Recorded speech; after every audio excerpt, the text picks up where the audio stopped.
estamos hoy? Inflación 101,6%, Sofi, querida. Riesgo país 1109. Brecha cambiaria del 21%. Más de la mitad del país es pobre, ¿cierto? Y tenemos datos actualizados sobre la pobreza, ¿eh? Atención. Atención que hay datos actualizados sobre la pobreza. Jubilación mínima 252.000 pesos. Acá Bueno, se viene repitiendo. ya lo pusimos. Bueno. Podemos decir que tenemos una situación financiera mucho mejor a la que se esperaba hace un año, con la inflación cayendo a 3,5% mensual, y una situación económica con una caída del PBI mayor también al que se esperaba, de 3,9 en el primer semestre, así que dos dinámicas distintas. Muy bien lo financiero, creo que en la economía real, ventas, consumo, cayó mucho más de lo que se esperaba previamente. Vamos a ver cómo sigue hacia adelante la película. Bueno, Salvador, un gusto. ¿Cómo estás? ¿Cómo estás? ¿Todo bien? Gracias Bien, por invitarme. Hoy leí una nota de Florencia Donovan que decía: el dólar está en un valor que predijo o de alguna manera pronosticó el ministro Caputo y no le creían. Se lo dijo a una sociedad de bolsa en julio. Había muchos que no creían este momento financiero hoy de la Argentina. Sí, había muchos que no creían, pero en verdad yo creo que lo más importante que hemos vivido en estos 10 meses es que el superávit fiscal lo puede todo. O sea, cuando vos ordenás la economía y te generás superávit fiscal, se dan las tres externalidades que todos conocemos. O sea, vos pagás los intereses de la deuda, con lo cual al honrar la deuda, naturalmente los bonos empiezan a subir. Como no tenés que financiar a la tesorería, ya dejás de emitir dinero. Y por otro lado, digamos, los inversores ven que pueden venir a la Argentina porque la Argentina no le va a cobrar más impuestos. Entonces, básicamente se empieza a recrear un escenario muy, muy distinto. Ahora, lo puede todo para la macro. Lo puede todo para todo. Puede todo para todo, porque acá me parece que nosotros somos, en muchos lugares que uno va, parece que fuéramos la pescadita Dolly, ¿viste? La de Nemo que se olvida, de todo. Bueno, totalmente. entonces, vamos a ver por qué llegamos hasta acá. Sí, Entonces, no es nuestro caso que hemos recordado por qué llegamos hasta acá hace 20 bien, años. pero Venimos yo no te voy a demorar mucho. Había un autito que lo manejaba Mauricio Macri que lo chocó en el 18-19. Cuando entró al garage, te lo chocó de nuevo 2021, la pandemia. Cuando salió de la pandemia, ahí sí te lo choqueó Alberto y Massa 22-23, con Guzmán adentro. Entonces vos tenés tres choques. Y la gente, ¿qué le sucedió? Se preparó para el colapso. Entonces, ¿cómo nos preparamos todo? Bueno, los que estamos en el sector servicio compramos dólares. Al final del 2023. Al final del 23, porque claro. Vos dijiste, bueno, a ver, tres choques, el que viene nos choca. ¿Ok? Entonces todos nos preparamos para el colapso. Sí. El que tenía un almacén compró fideo, el que tenía madera compró más madera, el que tenía hierro compró más hierro, todos estábamos estoqueados hasta acá, digamos, nos endeudamos y comprábamos dólares y esto, lo que sea, comprate lo que sea porque va el colapso. Y finalmente triunfó la teoría económica, superávit fiscal, y todo eso que se había acumulado se tuvo que vender. Entonces, en los primeros 10 meses de este gobierno, el compañero Milei compró más dólares que Cristina entre el 2007 y 2011 sin cepo. Hoy te vi un tuit impresionante ese dato. Bueno, impresionante. O sea, a ver... Con una soja 800. Bueno, Cristina tiene una soja 800, Milei tenía una soja 380. Entonces, ¿el punto cuál es? Acá la virtud del plan económico es que cuando vos te ordenás en tu casa, automáticamente empiezan a fluir los dólares. Entonces, ¿qué pasa? Si vos ordenás tu casa y por otro lado, la tasa de interés es positiva contra la inflación y las tarifas empiezan a aumentar y se genera un escenario recesivo, el que acumuló madera tiene que vender la madera, el que acumuló dólares tiene que vender los dólares y se empieza a demandar más el peso. Y como se empieza a demandar más el peso, se recrea un nuevo escenario económico. Ahí hacemos un punto, porque cuando yo te digo la macro lo ordena todo, yo te digo para los mercados, vos me decís para todo, es muy cierto. Pero hay como estamos en un tránsito en donde algunos, siempre Guillermo Oliveto plantea expectativa con ansiedad. ¿Te acordás? ¿Viste? Las definiciones de Oliveto son muy interesantes. Fragilidad con ansiedad. Percepción de la calle. Hoy hicimos una encuesta, fue ¿en dónde? ¿En la zona del Puerto de Frutos, por ahí? Bueno, dale. A 10 meses del gobierno de Milei, ¿cómo está tu bolsillo? ¿Cómo estaba hace un tiempo atrás? No ¿Eso cambió es bueno o es malo? demasiado. Ni bueno ni malo, estamos ahí, no avanzamos. Vacío, totalmente. Es el primer mes que lo siento realmente. La verdad que es mal, muy mal. Fíjate que vine a pasear. Estoy mirando como los demás compran, así que... ¿No está gastando? No estoy gastando. Mirá, tengo agua de mi casa. Más o menos igual, pero trabajo mucho más. Alcanza menos que antes la plata. Claro, exactamente. Pero bueno, se sigue, porque no queda otra. La verdad que yo no doy más. Mi bolsillo está totalmente vacío. Necesitamos que este gobierno se termine, porque la verdad que no llegamos a fin de mes. Pensamos que las cosas iban a cambiar y las cosas siguen igual. Parece que roto porque no tengo un peso. Tengo, pero no llego a fin de mes. Me cuesta mucho. Hay que coserlo el bolsillo porque se le va la plata. Ya no sabemos qué hacer, pero bueno, necesitamos que cambie todo. Está todo mal. Hay mucha gente que empieza a perder la fe. ¿Cuánta gente empieza a perder la fe esperaban una recuperación más rápida? ¿Cómo se está dando la recuperación? Esta es la pregunta. Bueno, ahí es el gran tema, porque la economía todavía no recupera. La buena noticia que por lo menos el gobierno destaca es que dejó de caer. El tema es que entramos en ese valle que todavía no recupera y va a haber una recuperación el año próximo, pero va a ser más que todo estadística, no se va a notar en el bolsillo. Y acá es la gran pregunta también todavía que queda latente, ¿está mucho mejor la economía en lo financiero, lo que esperábamos? Pero todavía sigue habiendo cepo cambiario, entonces también está eso de qué va a pasar ya que el cepo no esté y vuelva a subir el dólar, si es que sube. Son todas imágenes contrastantes, ¿no? Como si fuera un mapa donde tenés diversos relieves. Es muy heterogéneo. La recuperación, la economía está muy heterogénea, cada sector es muy distinto. Jonathan Loidy se suma a esta mesa, está Jonathan a través del Zoom. ¿Por qué? Porque es muy experto, como, nuestro querido Salvador Di Stefano es un experto en mercados, pero también en agroindustria, porque conoce mucho del negocio de la agroindustria. Pymes, Jonathan Loidy. Jonathan, ¿cómo te va? Buenas noches. Hola, ¿qué tal, equipo? ¿Cómo están? Un placer acompañarnos a la distancia. 10 meses de Milei. Ahí dio un panorama interesante Salvador. Para vos, 10 meses de Milei. Mira, voy a sumar a lo que dijo Salvador. Primero que estoy muy de acuerdo y quiero sumar para contribuir a la audiencia. Mira, me parece que lo que está pasando con la sociedad y lo que acaban de mostrar en el informe es un cambio muy fuerte y los cambios al principio siempre cuestan. En el medio son desordenados, pero al final suelen ser satisfactorios. Acá lo que eligió la sociedad argentina es seguir con morfina, que era lo que teníamos antes, o sea, un cáncer galopante, terrible, en todas metástasis por todo el cuerpo, y lo que estaban gobernando en ese momento habían elegido darnos morfina. Momentáneamente la morfina hasta te pone contento, no sentís dolor, ¿no? Está bien, dentro de todo, hasta la pasas bomba, pero sabemos que las causas no se corrigen, por lo cual tu esperanza de vida suele ser limitada a mediano y largo plazo. O tenías otra opción que era un tratamiento difícil, donde te decían, mira, lo primero que te voy a tener que sacar la morfina, porque si con morfina no te puedo hacer el tratamiento, porque no es compatible. Y otra cosa más, yo te voy a sacar la morfina y te voy a tener que cortar una gamba, porque ya está necrosada, entonces no hay chance, ¿no? Te vas a morir infectado. Pero si hacemos el tratamiento bien, que va a doler, los primeros meses van a ser dolorosos porque tenés dolor que antes no tenías porque tenías morfina, capaz que podés ver a tus nietos crecer. Y acá la cuestión es, ¿te bancás? ¿Qué tratamiento te bancás? ¿Te bancás el de corto plazo? Morfina. Eso se llamaba inflación, había billetes en la calle de distintos colores. ¿O querés hacer el tratamiento largo y doloroso? Nadie elige hacer el tratamiento largo y doloroso, salvo que piense a largo plazo. Y eso es lo que está pasando. Hay abstinencia, te lo tomaría en tus palabras, ¿no? Hay como abstinencia a la morfina. Claro, hay como una abstinencia al calmante.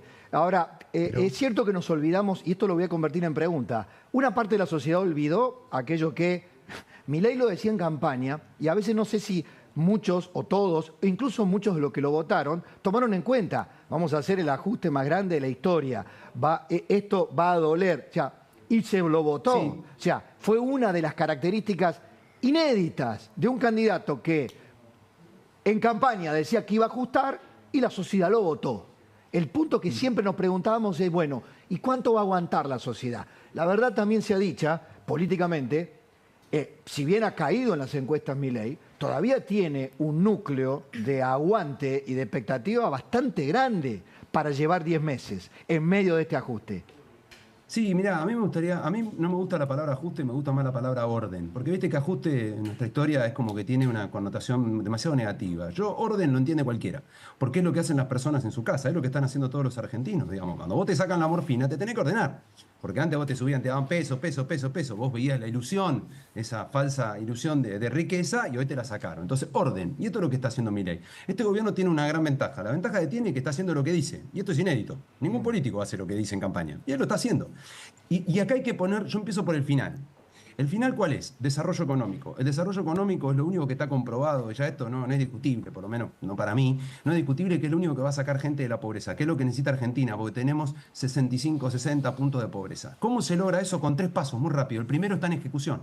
Orden macroeconómico. Vos necesitas tener orden macroeconómico, porque si no tenés orden macroeconómico, es como estar tomando decisiones en el medio del huracán que está golpeando a la Florida ahora. Sí. Es imposible. Lo único que vas a hacer es sobrevivir en el corto plazo. Luego de eso viene la inversión, que es lo que explicó Estefano, que cuando empiece la gente a ver que esto tiene sentido, que es de largo plazo, que hay leyes que respaldan y demás, vamos a empezar a traer la plata de verdad, no la que le trajeron a Macri, que fue totalmente especulativa y que cuando tuvo un resfrío se fue al demonio. No, la plata de verdad, los 450.000 millones de dólares que tienen los argentinos, más todos los que van a querer venir a invertir a largo plazo, no en bono, el bono a corto plazo, donde se mueve un poco me voy. Sé que te falta una más, pero pará, porque hablando de pobreza, poneme los gráficos de pobreza. El kirchnerismo hizo, hasta la iglesia dijo que la política no podía andar buscando los culpables de la pobreza. El kirchnerismo salió a decir, con este gobierno la pobreza se fue a un récord absoluto como nunca. ¿Qué es este gráfico? ¿No? Este gráfico empieza a mostrar que la pobreza en el segundo trimestre empezó a tener una baja importante. Claro, que el pico de la pobreza fue el primer trimestre. Este es un gráfico que hace el econometrista Martín González Rosada, profesor de Ditela. Toma en cuenta la base de la canasta básica, del que se mide la pobreza, y ahí muestra cómo el pico fue el primer trimestre del año, y ahí empezó a desacelerarse, y ahora estaría en 49,7%. El límite superior llegó a 51,2%. Eso, claro, porque él dice, la pobreza hoy sería 49,7% con un margen de error. De error, exactamente. Entonces, en verdad, es entre 48,2 y 51,2 sería la pobreza ahora. Ese es el intervalo. Entonces, y él lo que dice que ese pico del primer trimestre que vemos fue, ahí está, 57,4. Ahora estaría cayendo 48,6. Eso es un promedio. Puede ser un poco menos o un poco más. De alguna manera, la caída de la pobreza está también relacionada cuando vemos el gráfico de inflación, ¿no? No digo que sea paralelo de ninguna manera, porque se mueven de manera diferente, pero está teniendo un correlato con esa caída bruta de la inflación. Desde ya, la pobreza va a caer a medida que los ingresos se le empiecen a ganar a los precios, a la inflación, que los ingresos del sector, de cualquiera, del sector informal, del sector público, del sector formal, privado, le empiecen a ganar a la inflación. Les voy a poner algo para que reaccionen, para Salvador y para Jonathan. Mirá, charla de Grabois con Guzmán, con Martín Guzmán, el ex ministro de Economía de Alberto Fernández, en la UBA. Ahí no había huevos, no había escrache, hablaban tranquilito, ¿no? Algunos pueden hablar en la UBA, otros no. Esto es lo que estábamos hablando hasta hace un rato. Miren.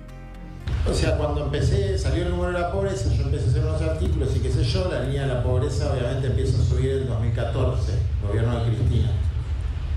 Entonces le empiezo a preguntar a distintas personas, ¿por qué empezó en 2014?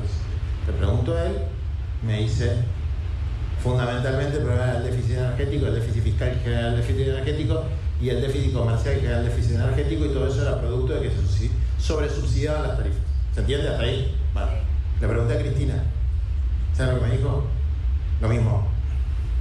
El problema fue que nos zarpamos con el subsidiar las tarifas de papá, y eso generó la devaluación. Grabois dice que Cristina le dijo nos zarpamos con subsidiar las tarifas. Y sí, tiene razón. O sea, acá si hay alguien que tienes que hablar de la tarifa es Sofía. Sofía, gracias a ella, todos nosotros estamos enterados de los subsidios de la tarifa, es la persona que más escribe energía y más sabe. Ahora, si la leerían a Sofía, sabrían que hemos vivido en un engaño durante todo el gobierno de Alberto Fernández, y que si bien han aumentado las tarifas, todavía queda mucho todavía por aumentar. Ahora, después si querés comentarlo, porque realmente gracias a vos conocemos un montón de cosas. Gracias. Lo segundo que yo quiero decir es que el problema que tiene este gobierno es un problema comunicacional. Yo estoy acostumbrado a decir que en la economía es como el boliche bailable. Cuando te cambian la música, vos tenés que cambiar el paso. Si vos querés en tu negocio seguir haciendo lo mismo que hacía con el kirchnerismo, tomando crédito, te va a fundir, porque con el kirchnerismo te dan crédito a tasa negativa y hoy te dan crédito a tasa positiva. Si vos querés seguir como en el kirchnerismo, comprando dólares para ahorrar, con Milei te va a fundir, porque el dólar no va a subir nunca. Entonces, lo que tenemos que hacer es educación financiera y enseñarle a la gente que tiene que comprar otro tipo de instrumento financiero. Y las empresas tienen que entender que en la época del kirchnerismo florecen los almacenes y caen los supermercados, y cuando hay estabilidad los supermercados suben y los almacenes desaparecen porque no tienen escala. Está bien. Entonces el punto es que vos lo que no podés omitir es las consecuencias de una economía ordenada. Entonces vos no me podés medir la economía en 9 meses, ¿me explico? Porque en 9 meses no podés medir una transformación en donde venís de 3 accidentes y de una economía que era un espanto a una economía que va a ser más ordenada. Vos sos uno de los que dice no pregunten más cuando se sale del cepo.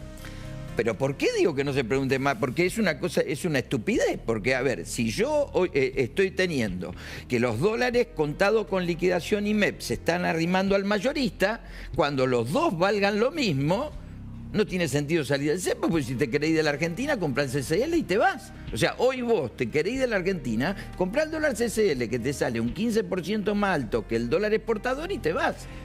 ¿Vos creés lo mismo, Jonathan? O sea, porque la gente... Caputo dice, a mí no me preguntan por el cepo cuando voy al exterior.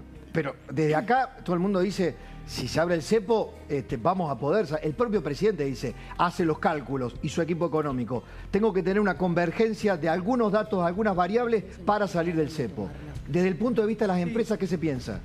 Sí, coincido. Mirá, yo te voy a dar datos. A mí me gusta dar datos y contribuir a lo que están diciendo ahí. De vuelta, lo que se necesita hoy es generar trabajo. Por eso, a esa gente que está preocupada en el mercado hoy ahí y demás, hay que decirle que lo que va a cambiar es que va a salir de esta con trabajo. No va a salir más con papelitos de colores, de ilusiones y subsidios. Por lo cual se tiene que preparar para trabajar. Hay gente que le gustará y hay gente que no, porque también es difícil. Gente que se acostumbró 20 años a no trabajar, de repente decir, tenés que ir a trabajar, es complejo, lo entiendo, pero no te queda alternativa. Pero escuchemos, datos. Tenemos la misma cantidad de empresas que en 2017, con un 18% más de población. ¿Y cuánto subió la pobreza en ese mismo periodo? Aproximadamente 20 y pico de puntos. O sea, hay casi una relación directa. Entonces, la solución de esto es muy simple. Hay que generar más empresas. Para que se generen más empresas tenés que dar estabilidad y seguridad jurídica y previsibilidad. Una vez que vos logres eso, que por supuesto coincido, si vos lo querés que pase en este año, no generemos falsas expectativas. Porque esto es como plantearle a ese enfermo terminal que tenía morfina que va a salir a correr maratones a fin de año. No, señora. Pero ¿sabe qué? Capaz que dentro de 3 años puede hacerlo. Y lo más importante, capaz que llega a cumplir 80. De la otra manera no iba a cumplir 40 o los iba a cumplir en un pésimo estado. Y sus hijos iban a nacer en la pobreza absoluta. Entonces hay que ser claro con la gente. No hay que vender espejitos de colores. Bien. Las cosas se están ordenando. El orden lleva tiempo. La verdad lleva tiempo. La mentira no. Porque la mentira la genera de hoy para mañana. Si hoy Milei se volviera loco y empezara a emitir billete y tirar billete a la casa, es una mentira y la gente estaría contenta, de corto plazo. Entonces me parece que lo que hay que llevar es coherencia y sentido común. Por supuesto que para que le cuesta, obviamente dice, lo necesito ahora, lo necesito ahora. Y vos qué le tenés que decir, esperá, tranquilo, que va a llegar, acompañá el proceso y hacé lo que tenés que hacer. Laburá, preparate, porque ahora se viene un mundo, y esto se lo digo a los empresarios, que yo los quiero un montón, pero no a todos. Este partido que se va a jugar ahora no es para cualquier empresario, no es para el que especulaba con inflación. Cuando vos tenés inflación, escondés todos los errores abajo de la alfombra. Bien. Ahora vas a tener que trabajar en los costos, vas a tener que ser competitivo, vas a tener que ser eficiente. Guarda, no es para cualquiera. Gracias, Jonathan. ¿Verdades dolorosas o mentiras confortables? ¿No? Es un viejo dicho. Voy con... ya te dejo cerrar.